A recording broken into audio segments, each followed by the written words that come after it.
Namaskar, Rakshak from NFL Masala here. Welcome to Season 3, Episode 26 of the NFL Masala podcast, where we talk about all the latest happenings in the NFL with a little bit of spice. So, with this being said, Anant, my co-host Anant and I would like to wish every one of you a happy December and a very early happy holidays. And with this being said, today we will be, after talking about some Damakidar news, Week 13, I will be recapping the Philadelphia Eagles versus the Baltimore Ravens and preview the Week 14 matchup between the Philadelphia Eagles and the Carolina Panthers. And I'll try and cover some games, but with my co-host Anant being back next week, we can't wait to bring it all fair with Packers and Eagles and other exciting NFL Masala content. So, with that being said, let's get to some Damakidar news. First one has to be with the NFC South, NFC West, being the San Francisco 49ers. This was on December 2nd, according to Nick Wagner of ESPN. It was mentioned like after the San Francisco 49ers suffered a beatdown in snowy Buffalo against the Bills. I believe the score being 35-10. It was they were in the possibility of bracing. They were getting ready for the possibility that they will be playing without their running back Christian McCaffrey, but they also were ready that that on that day it was confirmed that Christian McCaffrey has played his final game this season because of a right knee injury. They did not only will Christian McCaffrey be on season-ending IR because of a torn PCL, they will be without their other running back Jordan Mason, Christian McCaffrey's backup, who's also likely finished. So with that being said, Isaac Guerendo, the Niners draft pick, late round draft pick, will be start in the starting role against the Chicago Bears, along with practice squad back Patrick Taylor Jr., who is expected to be promoted to the 53-man roster. And of course, if Niners, in order to add to that running back depth, they'll be getting Israel Abanikanda off waivers from the New York Jets. Apparently, McCaffrey was in the midst of one of his best games in that Sunday against the Bills. He had 53 yards on 7 carries before leading a few plays later, I think, on his right knee on the Highmark Stadium turf. And I think he was, but then when Bill safety Taylor Rapp prevented it from breaking a long touchdown run, he briefly left the game, returned with 11:23 left in the second quarter, and then took himself out after a loss of 5 yards. And Jordan Mason tried to come in. He had 13 carries for 78 yards despite the ankle injury, and at one point being evaluated and cleared for a concussion. So I think with this kid, Isaac Guerendo, who was the 4th-round pick out of Louisville, he scored the lone touchdown for the Niners against the Bills, and he's offered some promise. Definitely, he has that home run speed. On 42 attempts, Guerendo has 246 rushing yards on the season, 5.9 yards per carry to go with a pair of touchdowns. And not only are the Niners suffering in the running back department, cornerback Diamador Lenore is expected to return to practice on Wednesday. On that Wednesday, we're not sure if he's going to be active in this upcoming game against the Bears. Also, defensive tackle Jordan Elliott and guard Aaron Banks are still in concussion protocol. Defensive end Nick Bosa and offensive tackle Trent Williams will be evaluated day-to-day for the 3rd consecutive week. And another big return that they'll be getting is safety Tauna Hofunga. With a wrist injury, he'll be open his practice window as he continues to work his way back from IR. So it's kind of crucial for the Niners because as they're trying to make a late push to suffer injuries at that late moment, that's going to be the big key. And then last but not least, we got to talk about it. On December 4th, I believe there's a bit of a Kachida segment right there. It was in regards on Sunday. It was the Jaguars versus the Houston Texans. As Trevor Lawrence, during the play, Trevor Lawrence is trying to run. He's running out of the pocket, gets the first down. After he escapes and gets the first down, there are a bunch of a bunch of Texans defenders crashing upon him. As he's about to slide, he gets nailed in the head by Texans linebacker Azeez Al-Shaair, which prompted a fight and got him thrown out of the game. And the NFL on December 4th has decided to uphold the 3-game suspension. And Raymond Foster, one of the hearing officers jointly appointed by the NFL and NFLPA, announced the decision Wednesday, one day after the punishment was handed down for a repeated violation of player safety rules following Al-Shaair's hit to the head. And with that, Trevor Lawrence is on concussion protocol. He's put on IR, which is most likely going to end his season. And apparently he had his shoulder, and he has to go in for shoulder surgery. But the worst part of it is that after the Wednesday ruling, Al-Shaair puts up on social media and says, if you want me to be your villain, I will be your villain. See you soon. And he posts a Joker image, the Joker of Joaquin Phoenix, days after he posts his apology. So I don't know what to say about this. And it's a lot of controversy that's being said because because when Al-Shaair's suspension was announced on Tuesday, John Runyon, NFL's vice president of policy and rules, wrote on his letter that the league deemed the hit unacceptable and his continued disregard for rules governing player safety will not be tolerated. And Runyon says this to the letter, and I quote, that Al-Shaair proceeded to engage in a brawl, which you escalated when you pulled an opponent down to the ground by his face mask. And also added that after being ejected, the 6-year veteran removed your helmet and re-engaged with your opponent while walking down and across the field, which started another physical confrontation near the zone. And Al-Shaair he'll be eligible to return for Houston's regular season finale against the Titans.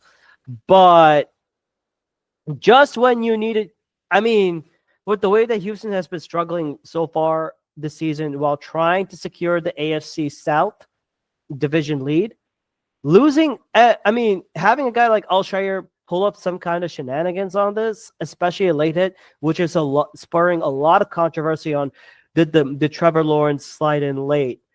Was Al-Shaair able to control himself? And I mean, it's just a big miss overall. And yes, I'm all up for player safety, but this thing, I don't have an opinion to talk about this because it's just messy all over. And with that being said, let's move on to the Week 13 recap. Boy, what a Sunday late afternoon game. The Philadelphia Eagles defeat the Baltimore Ravens 24-19. Yes, I am going to repeat this again because I don't know if I'm sounding crazy, but I got to say it again. The Philadelphia Eagles defeated Lamar Jackson and the Baltimore Ravens. Do I need to say this again? Because third time's a charm, right? Let me say it again.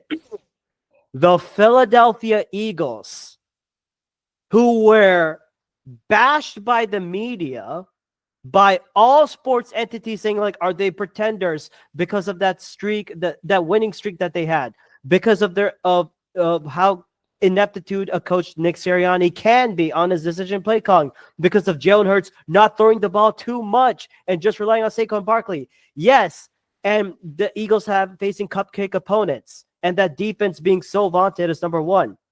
That media, which has been criticizing our Philadelphia Eagles, they just beat an MVP-like team, a Baltimore Ravens team that has technically 2 MVPs on their squad in Lamar Jackson and Derrick Henry, and that vaunted Ravens defense. 24-19. What can the naysayers say about this? Yes, this is about to be a Rakshak rant because I got a bone to pick with every single one of those clowns, especially Nick Wright, especially those on ESPN. I mean, I could give two damns. And I got to say this. This was one of the best performances I have seen by this Eagles defense, led by Vic Mother freaking Fangio. I've never seen an aggressive defensive coordinator who can make adjustments for this young squad since the late Jim Johnson, God rest his soul, and Buddy Ryan.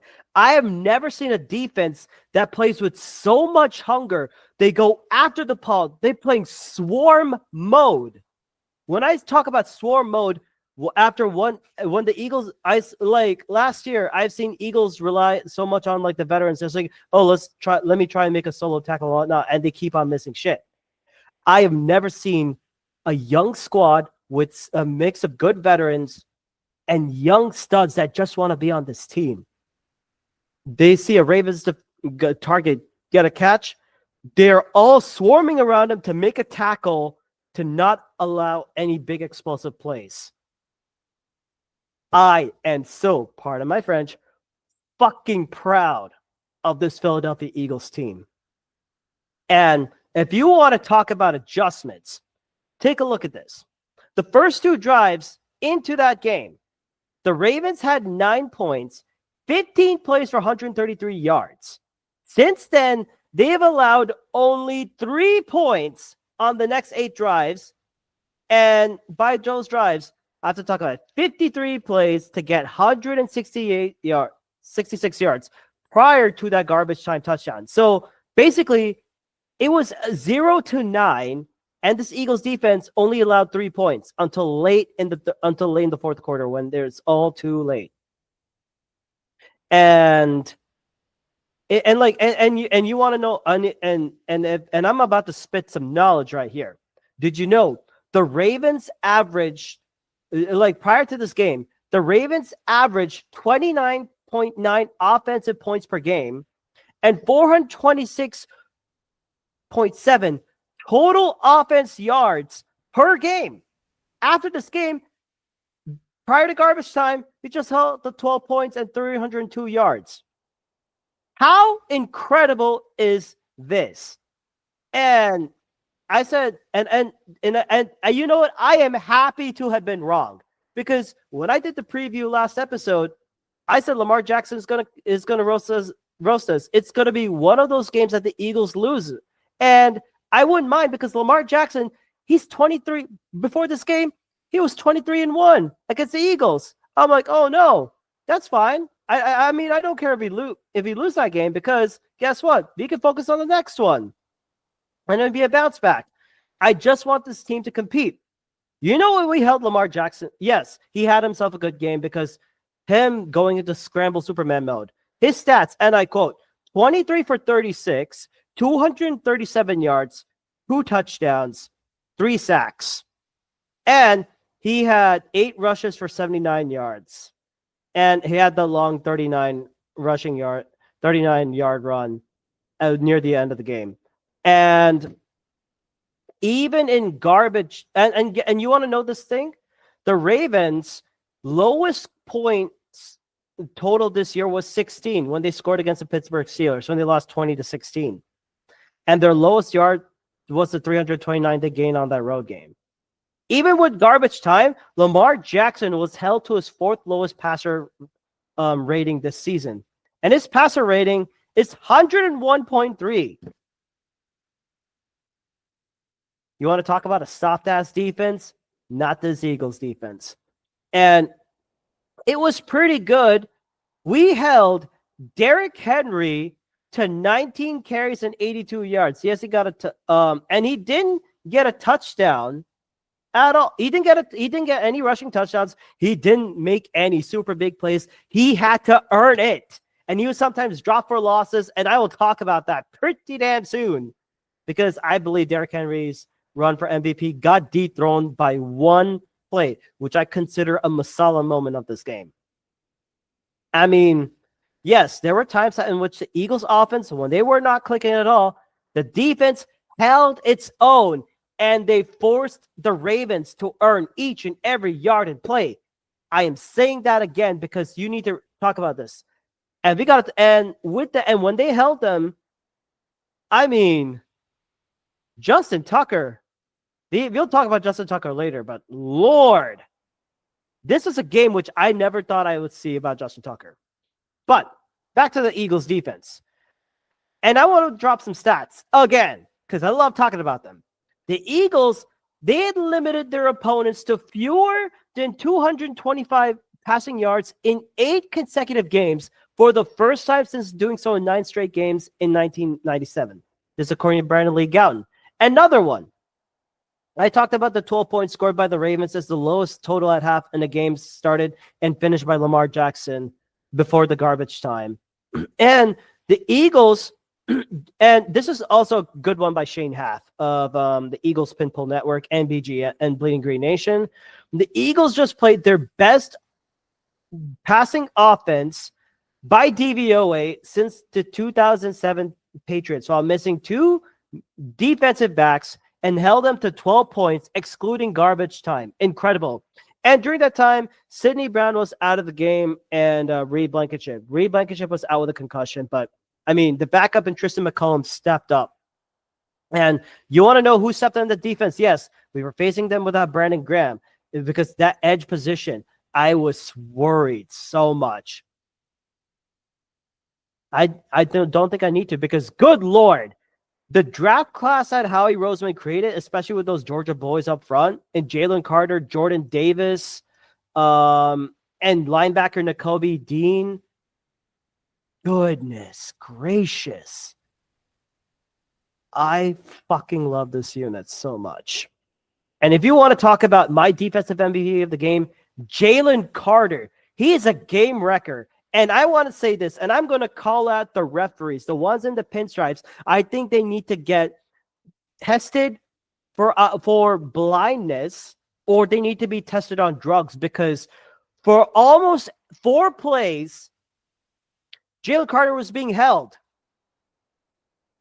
He was on every pass rush, and he was double teamed 68% of the time. Yet he was a menace. He broke through that Ravens defensive line. He broke through Tyler Linderbaum. He broke through all the guards and and oh my God, this doesn't do justice. He had 3 tackles for loss, 2 QB hits, and a sack.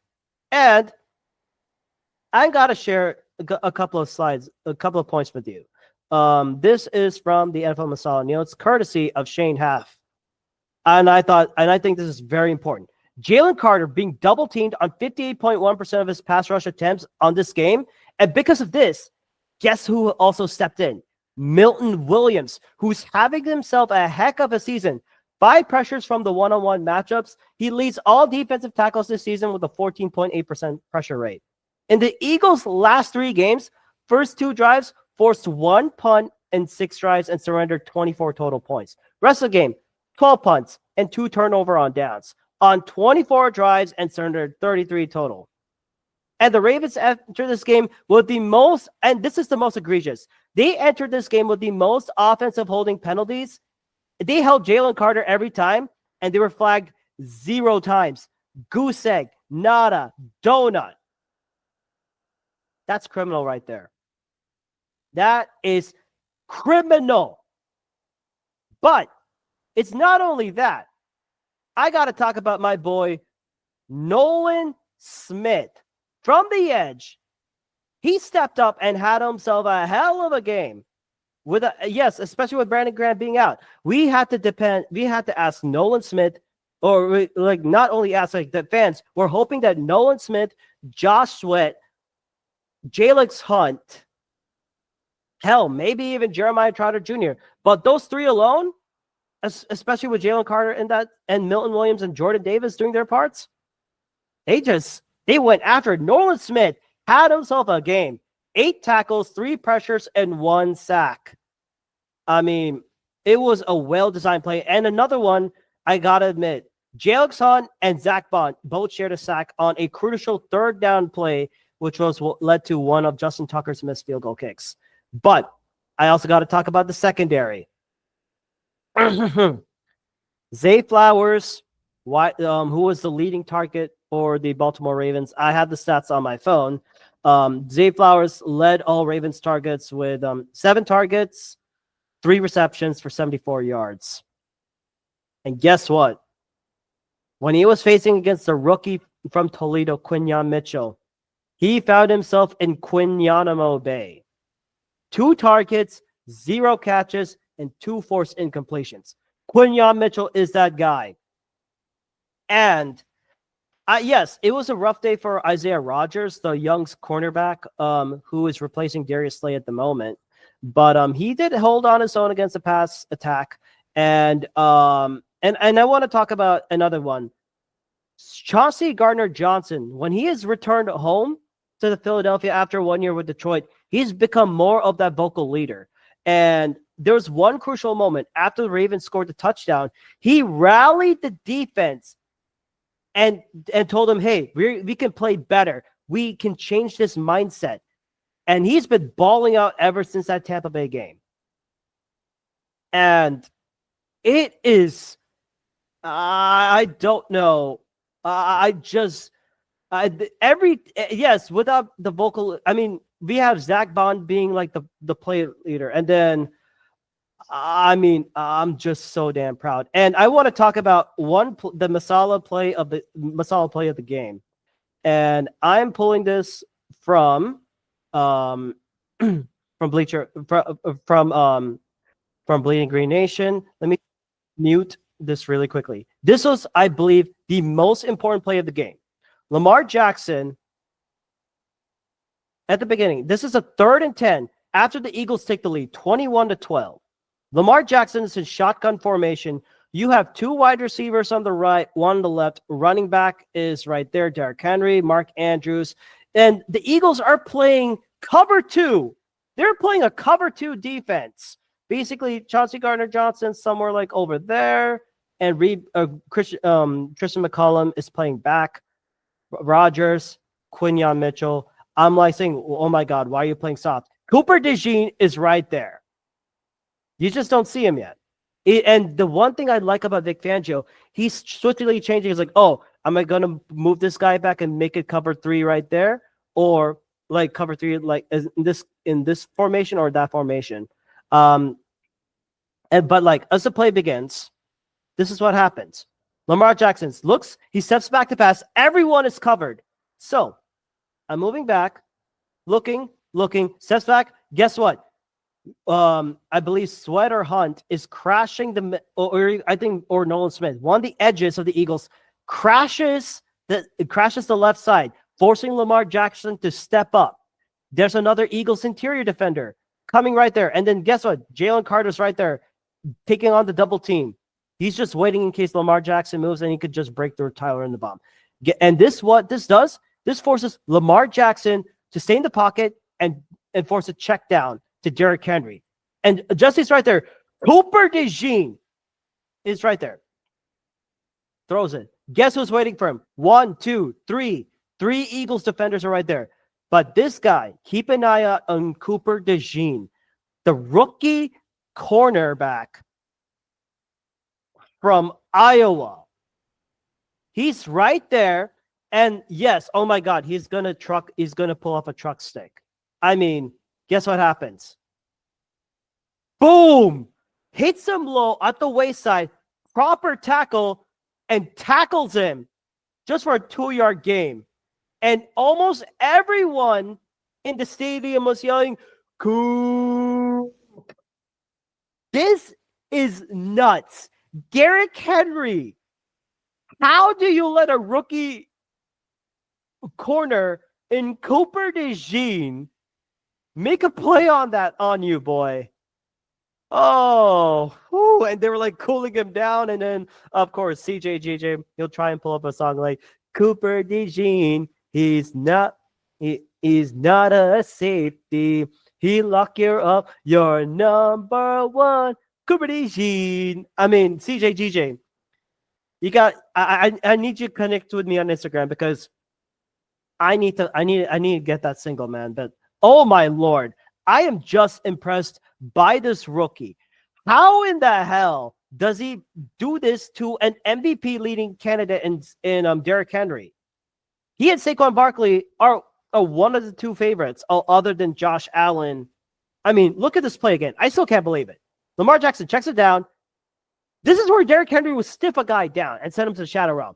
Cooper DeJean sent him to the reverse shadow realm him. I mean, how the hell does a grown man do that? I'm so proud of this team. We finally got corners. We got corners.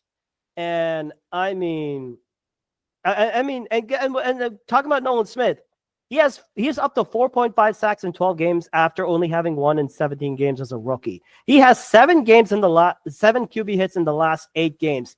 He's making a crazy leap. I mean, Jordan Davis, if you want to talk about it, PFF has graded him as the 3rd highest graded player in this game. He had 2 tackles and 1 solo. He was visibly in the mix. He was able to close up the lanes when Derrick Henry was making his move. And speaking of CJGJ, apparently there was one offensive play when it was 4th and inches. And according to Brandon Lee Gouton, Bleeding Green Nation, Nick Sirianni says CJGJ told him to go for it on 4th and inches late in the game. He said CJGJ said that defense would stop the Ravens if the Eagles didn't get it. And apparently Devontae Smith, the wide receiver who wasn't playing with the Eagles this game, also told Sirianni to go for it. We got leaders on this team, man.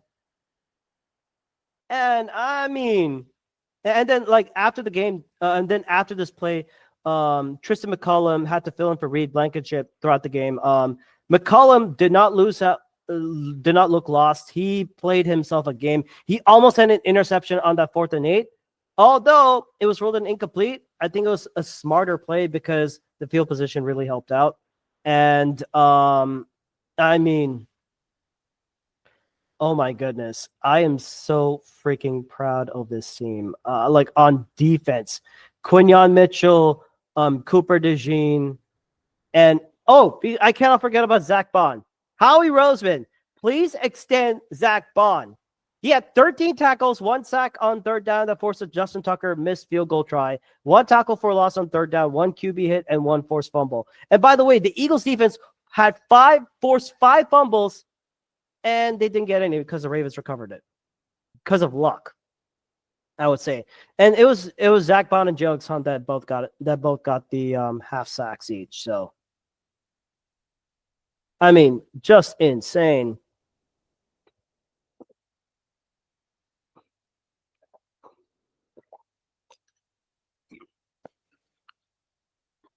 Now, we got to talk about the offense. I'll admit, it was a very, very shaky offensive production. 1st quarter and 3rd quarter was so bad. Hell, the first 4 drives resulted in punts until the late 2nd quarter and the 4th quarter when points were actually scored. And it's a bit concerning. And Shane brings up a crazy stat. The EPA splits on offense from the first versus the rest of the game are insane. 1st quarter offense, the Eagles are bottom last with negative 0.166 EPA. 2nd and 4th quarter offense, they're 2nd with 0.202. Apparently, this team comes alive with 2nd, 3rd, and 4th. Why can't they score points on the first drive in the 1st quarter? Yes, you want to feel your opponent, but if it's a great opponent that already has a lead, come on. Your defense can't hold on too much. You have to score points early. But this was a very tough Ravens defense that was coming in. And it all starts with the man, Saquon Barkley. He is a godsend. When needed, he answered the call when the Eagles stuck to that run game. Saquon Barkley was he wasn't getting that much yards. He was close to like 56 or 60 yards. He was due for a breakout score. He finally had the big play on the 25-yard touchdown run with under 8 minutes. Right now, he's the NFL best with 481 rushing yards and 6 touchdowns this season, averaging 7.4 yards per carry on 65 carries in the fourth quarter alone. And I mean, and this was, and apparently I found out this was on a third down play.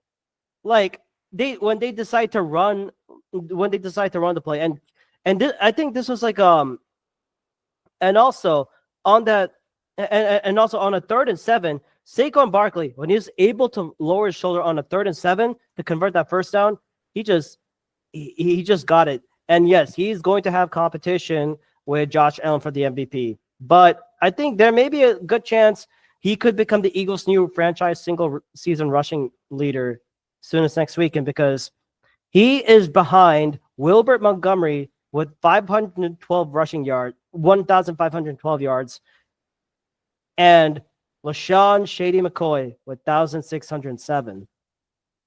I mean, they're saying that he could break the record of Eric Dickerson with the most rushing yards in a game in a single season all time for like 2,100 or something.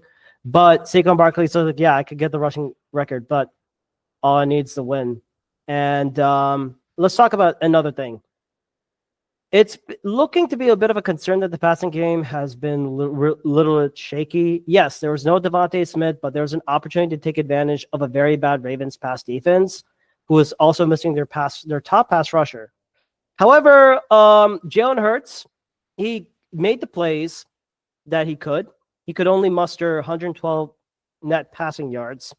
I mean, he made the plays in the air and his feet when he needed. 11 for 19 passing, 118 yards in the air, 1 touchdown, 0 interceptions. Again, 9 carries, 29 rushing yards, and 1 touchdown, aka tush push. And AJ Brown led all Eagles to 6 targets, 5 catches, 66 yards. 4 out of 5 catches on first downs. I mean, a lot of them were like yak-like abilities. And I was very concerned, like late in the third quarter, why aren't you throwing it to AJ Brown a lot more? And yes, before getting hurt again, Dallas Goedert, 3 receptions for 35 yards and a touchdown. And of course, the big touchdown when he was able to break it through for a touchdown. And I think that was a definitely change. And it was like a first catch. It resulted in that catch and score that went for the first downs. And for the score, his next 2 catches went for first down. When he's healthy, Dallas Goedert is so good. But when he's not, but when he's getting injured, the Eagles have to deal with, okay, are we going to trust with Grant Calcaterra? Okay, are we going to trust with Jack Stoll or someone else? But or CJ Uzomah, who is now activated, who's now going to be promoted to the active roster, with Dallas Goedert having a knee injury. And last but not least, we got to talk about special teams. If I had to name a biggest loser of this game, it has to be Justin Tucker, because, oh my God, he missed 2 field goals and 1 extra point. A 7-point swing. Had he converted those and the Ravens scored on that drive, the Eagles would have lost this game throughout. But Justin Tucker missing field goals and an extra point, it costed the Ravens that game. So far, from what I saw, he has missed 22 points so far this season. And I mean, this season has been unkind for kickers overall this season. Hell, it happened to Jake Elliott. Hell, it's happening to Justin Tucker in front of our eyes. Brady Mann got blocked. Eddie Pinheiro, and Chase McLaughlin, or a lot of kickers that you could name. There, some people are missing kicks. Some of them are getting blocked. This season has not been kind. But we also got to thank Braden Mann, the Eagles punter, who was named the NFC Special Teams Player of the Week. 6 punts for 307 yards, 5 punts down inside the 20-yard line, 2 inside the 5. Great field position for the Eagles defense to work with, and the Ravens had to force the drive. And I mean, and Braden Mann, he was instrumental. And by the way, just in case, y'all missed about Saquon Barkley. He was named NFC Offensive Player of the Month. He's too damn good. He is too damn good. And of course, the Ravens and the refs. Freaking ref ball. And I know I have my gripes about it, but there's nothing we could do at the moment. All the Eagles have to do is just play clean football, and knowing that they will have to face off against the refs and do whatever they can, they have to focus on their game. Easy said than done. And if I wanted to talk about a couple of games that I saw, let me highlight some games that I thought was entertaining on on week 13. Again, I think I talked about the Bears and Lions on last Saturday. I'm like, how the hell do you not work on time management? And Raiders and Chiefs, the fumbles. And okay, and with this, let me do a quick recap. Chargers and Falcons, one game I thought was crazy. Yes, this is my minute of Ponch minutes, but these are some games that I thought need to be addressed. Chargers and Falcons. Chargers win 17-13. Kirk Cousins threw 4 picks. The Chargers had 1 pick six. This offense was struggling, but the defense stepped up, and the Falcons are falconing this division away. And they keep on losing more games. Hell, the Tampa Bay Buccaneers are right on their heels, even though they got swept 2-0. They could still be in for a wild card position. Who knows? Crazier things have happened. And Steelers and Bengals, despite Joe Burrow throwing for like this 44-38, Steelers win the AFC North matchup again. I mean, who would have thought? Russell Wilson of the Steelers throwing for 414 yards. The Steelers producing 44 points. Both offense and defense. What a crazy time we're living in. And this shows how notoriously bad this Bengals team is on defense. It was so bad. Joe Burrow, 28 for 38, 309 yards, 3 touchdowns, 1 interception, 4 sacks. I mean, it's just brutal. The defensive coach in Lou Anarumo, I don't know what the hell he's doing, but he is smoking. Another one that I definitely need to talk about, Browns versus Broncos. Oh my God, what a game that was. I mean, if you wanted to know a Jameis Winston-like performance, the Browns lose 32-41 to the Broncos. Jameis Winston, this was the stats. 34 for 58, 497 yards of passing. He was 3 shy of 500. 4 touchdowns. But he had 3 interceptions. 2 of them were pick sixes. I mean, God bless Jameis Winston. I mean, he had himself a hell of a game, and his press conference, and he's like, I thank God, but I just wanted, and he says this, and I quote, I thought this was a quote of the year.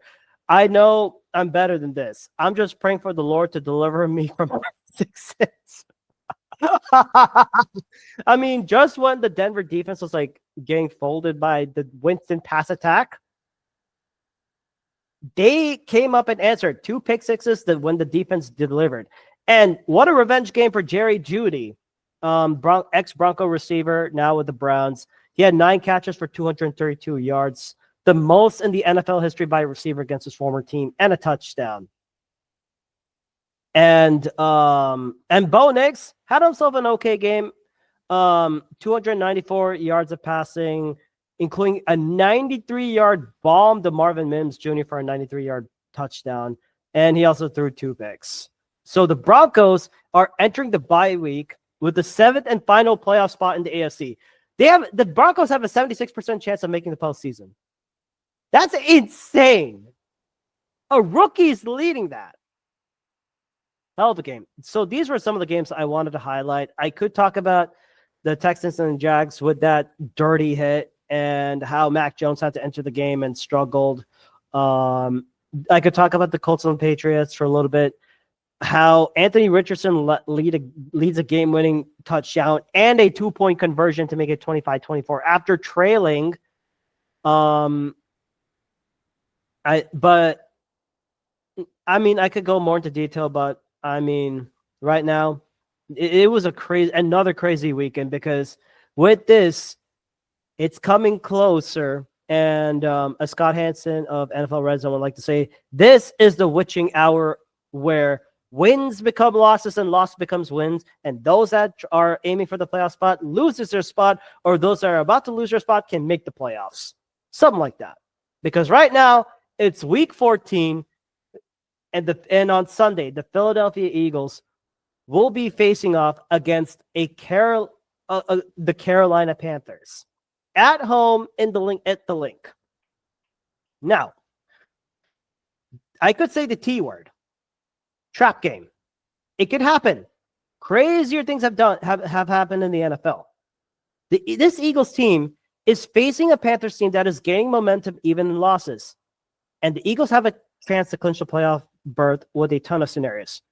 Right now, my only scenario is for the Eagles, win and you're in. Rather than have them win and see what the results hold, I'd rather have them win right now. And with this, they had to make a couple of changes. Tight end CJ Uzoma signed from the practice squad to the active roster, with Goddard being out for a couple of weeks. Wide receiver Paris Campbell, who was cut, and now he got re-signed to the practice squad. Unfortunately, linebacker Ben Van Sumeren, who was used in specialty in fullback schemes, he is out on IR with an ACL injury. And the craziest thing is that the Eagles finally signed a fullback in Kyrie Blasingame. Yes, we actually have a fracking fullback, in the words of Tom Grossi.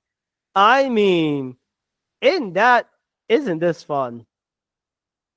Isn't this fun? I think, having a fullback who not only is a developed pass catcher, but he's also made some very good blocks when he was with the Chiefs and the Titans all around. He's been in a couple of bad teams, but he kind of reminds me of a LeGarrette Blount. And for old Eagles heads, Correll Buckhalter, who was that power fullback when he was with Deuce Staley and Brian Westbrook back in the day. How good is that? Incredible. And I'm just happy about that. But with this being said, let's do a couple of breakdowns. Eagles versus Panthers on the offensive side. Eagles offense versus Panthers defense. Panthers, this Eagles currently, they're right now the number one offense, from what I've heard, the number one rushing offense. They're facing the worst defense of the Panthers. They have allowed 160 rushing yards per game. And there's a note that the Panthers defense could be without a full list of like Jadeveon Clowney, DJ Woonem, and Josie Jewell. 3 great linebackers that are part of the Ejiro Evero's 3-4 scheme. Basically, 3-4 defensive scheme. You got three linemen, 1, 2, 3, and you have 4 linebackers. And I think, and right now, and they're all questionable. And of course, cornerback Caleb Farley may be questionable. Safety Nick Scott may be questionable.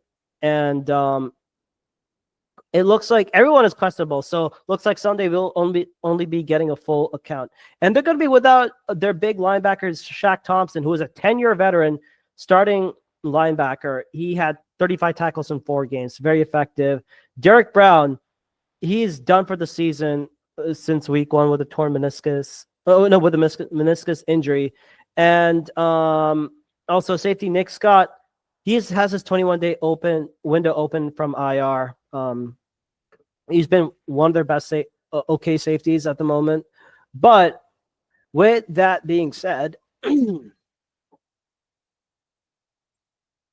I'm the Eagles offense, you got to strike early and score on the first drive in order to get some scoring momentum. You cannot into the playoffs. Yes, I'm happy that the Eagles are scoring on second quarter, third quarter, and fourth quarter, and clamping down the other team when needed to on offense. But you cannot be scoring on the first drive against high caliber teams and expect to win. You cannot do that. Let me repeat that again. You cannot win games against really, really great teams if you're not scoring on the first quarter on the first drive. Because you have to play catch up. Defense will tire out. And you have to depend on your offense to go into some long ass shootouts. You don't want that. You need to play a perfect game. And this could be that test. Yes, the Panthers and Edger Evero, like their defensive corner, he may bring a ton of pressures. But there are a couple of things that we also need to know. And thankfully, and we got to thank Jimmy Kempski of the Philly Voice for delivering some short and quick note stats. The Panthers defense, they don't defend the pass pretty well. With that being said, let's talk about it. This is straight off of Jimmy Kempski's thing. So I want to give a special recognition on that. Panthers pass defense, they're 24th.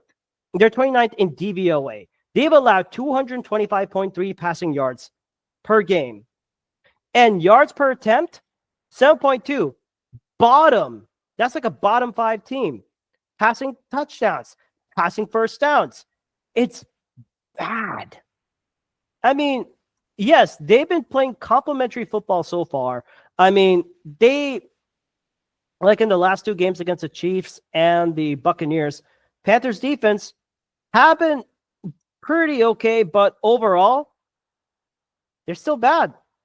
I think, and the best part of this, Devontae Smith, Eagles number 2 or 1B wide receiver, he's going to come back.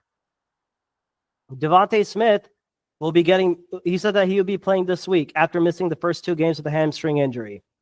And yes, the Panthers may, in order to try and limit Saquon Barkley, they may try and pack the box as in like 4 single cover 0 go full man coverage if they need to sell out the run, to sell out and stop the run. Because if that being the case, Jalen Hurts can throw the ball, have easy, quick checkdowns. This is where you have the hot routes. I trust AJ Brown and Devontae Smith to have high impact games. This could be another big game for CJ Uzomah. Hell, Grant Calcaterra. That could happen too. And I think, like, with that being said, let me try and pull up the Panthers depth chart. Give me 1 second.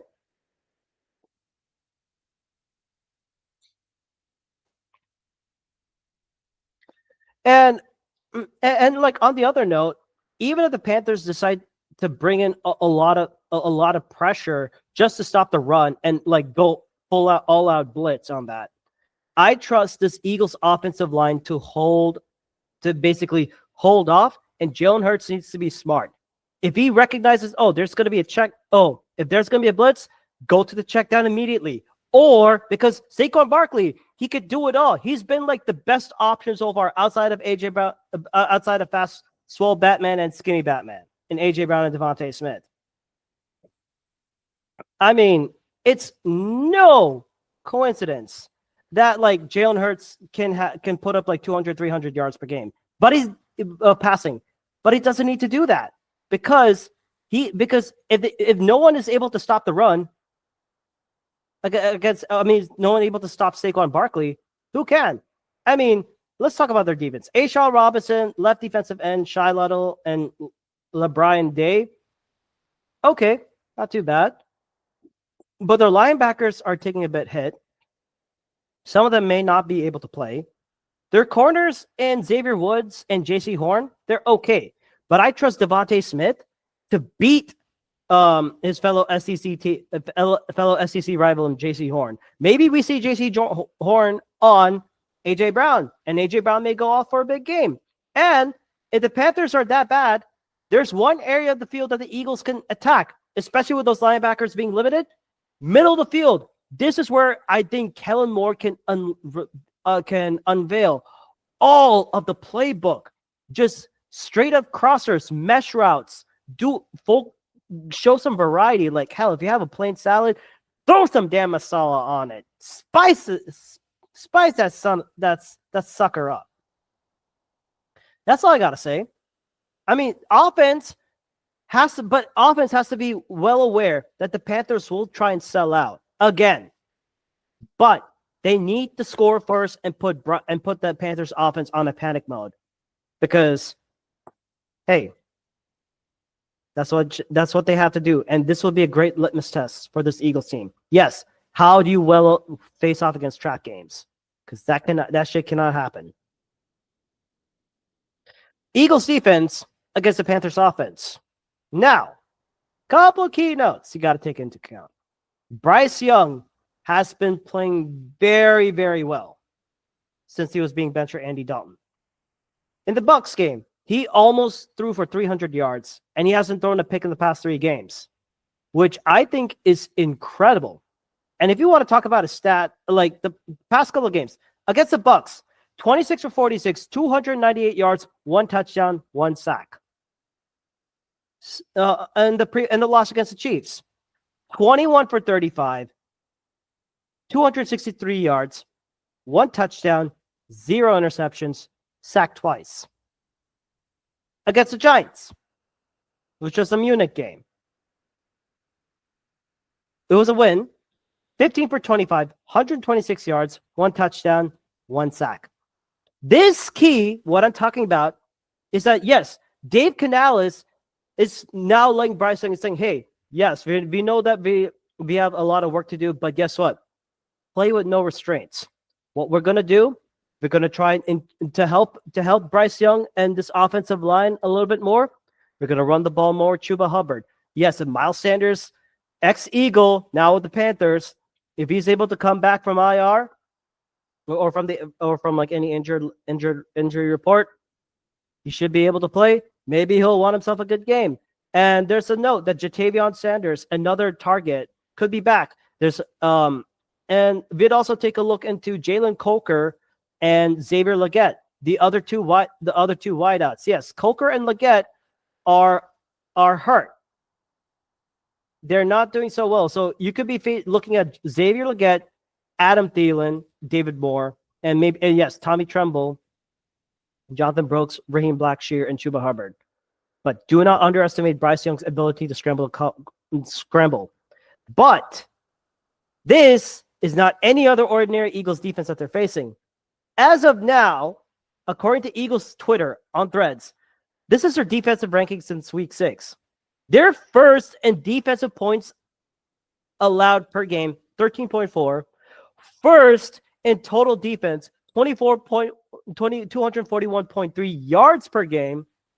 First number 1 passing defense, 148.5 yards per game. First in 3-and-out percentages, 44.2%. First in sacks, 30 sacks. First in forced fumbles, 11 forced fumbles.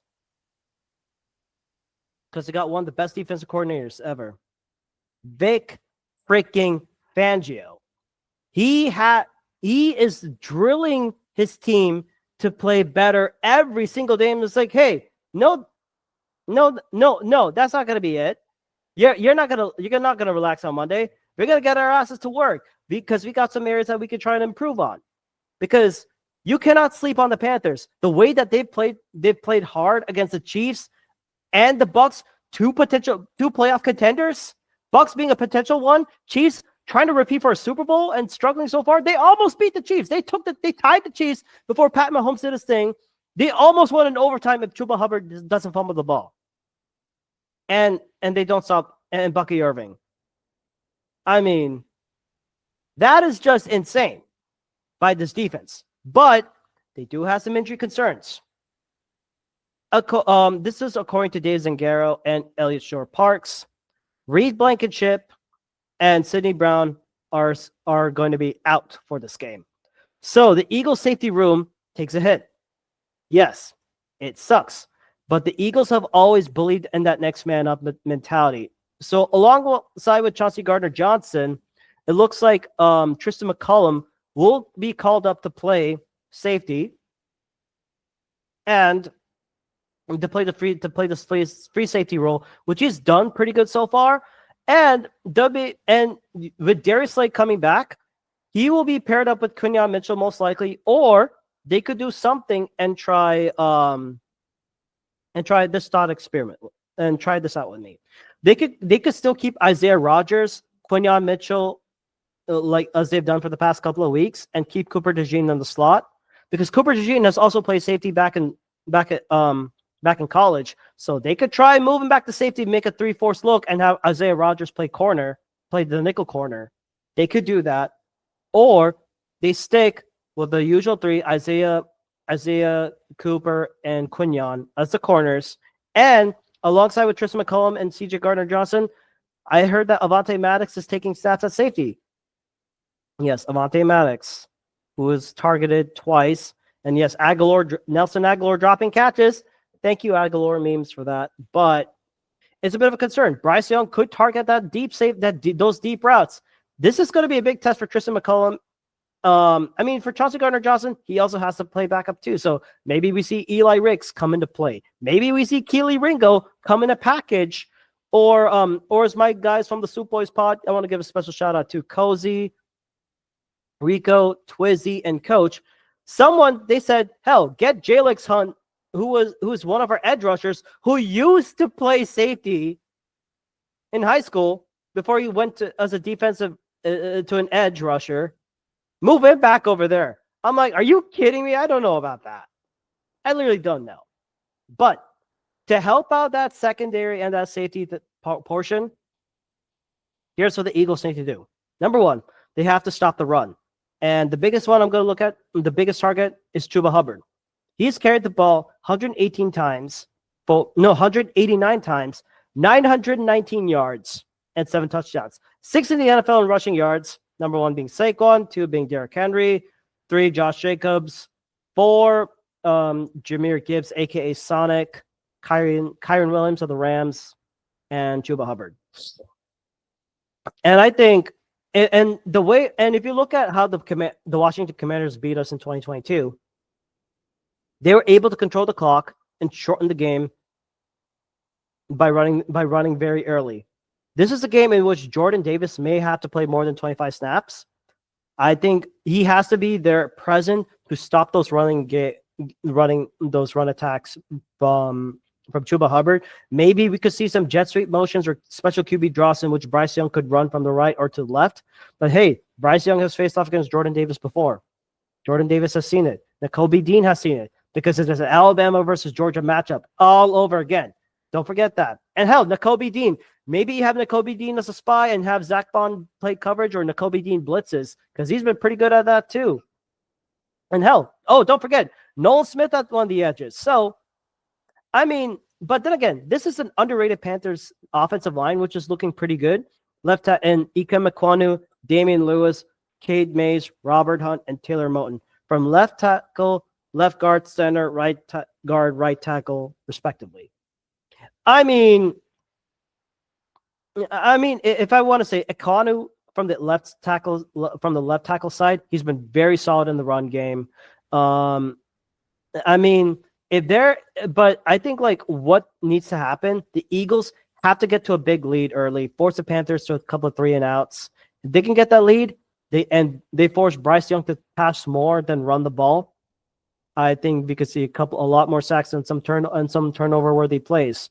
But I think like the best defense for the Eagles, control the clock, Saquon, run Saquon. That's the message for this Eagles team. Hell, Jalen Hurts doesn't need to throw too much, but if he can make plays and they're able to convert on those long drives and win, that should be the key. Without turning over the ball, defense doing its part. The Panthers have nothing to lose. They're playing with house money, technically. But I trust this Eagles defense to stop the run attack and help out their depleted safety room at the moment. Because it could go either way. If the Eagles want to keep up with the Detroit Lions, they have to win this game. Maybe they lose to Steelers, which I'll be fine. But Eagles should be able to win this game. But there's so many things that can happen, which is why I'm very cautious. I say the Eagles could win this game 28-14. But stranger things have happened. Eagles have to play a 100% game. They have to score early. They have to run the ball. They have to not turn over. They have to they have to trust more in Kellen Moore's passing offense. They have to trust more with Saquon Barkley. They have to trust on this defense. They have to trust with all other weapons. The Eagles have to trust themselves. Because their only enemy the Eagles are facing is themselves. Because any slip up could change any momentum. And speaking of momentums, the three things that will kill Eagles drives: turnovers, sacks. Those two things. Those are drive killers, and penalties. Turnovers, sacks, penalties. That can kill an offensive momentum and drives. Eagles can't afford to get all three. They have to play a clean game. You cannot take this opponent lightly. They have to win this game. 28-14. They need to be dominant. And hell, rest some starters for next game, because against the Steelers, who knows? The Steelers could come and kick the Eagles' ass. I would be okay with it, because we would have already been in playoff contention. But this game is equally important, because we need to have that momentum entering into the playoffs. And if we want to get that number 1 seed and hope Detroit loses a game, Eagles got to win some games too. Because no win is guaranteed. It's a week-to-week basis. And with this being said, this concludes Season 3, Episode 26 of NFL Masala. If you like this episode and the podcast, make sure you follow us on our following platforms: Google, Spotify, Apple, Pocket Cast. And yes, Season 3 is officially on YouTube, so make sure you like, share, subscribe. I also want to give a special shout out to the Swoop Boys podcast, Cozy, Twizzy, Rico, and Coach. Make sure you follow them on YouTube at the Swoop Boys pod. And of course, if you want to send us any questions, make sure you email us which is nflmasala@gmail.com. That is NFL MASALA @gmail.com. And we're also on social media on the following 4 platforms, which is Instagram, Threads. We are officially on Threads, Instagram, Threads, Twitter/X, with the same handle name, @NFL MASALA 2022. All lowercase. The same thing for Twitter/X, Instagram, and Threads, @NFL MASALA 2022. This is Rakshak from NFL Masala signing off. And as always, to my fellow Eagles fans, go Birds and fly Eagles fly. Take care and have a good night.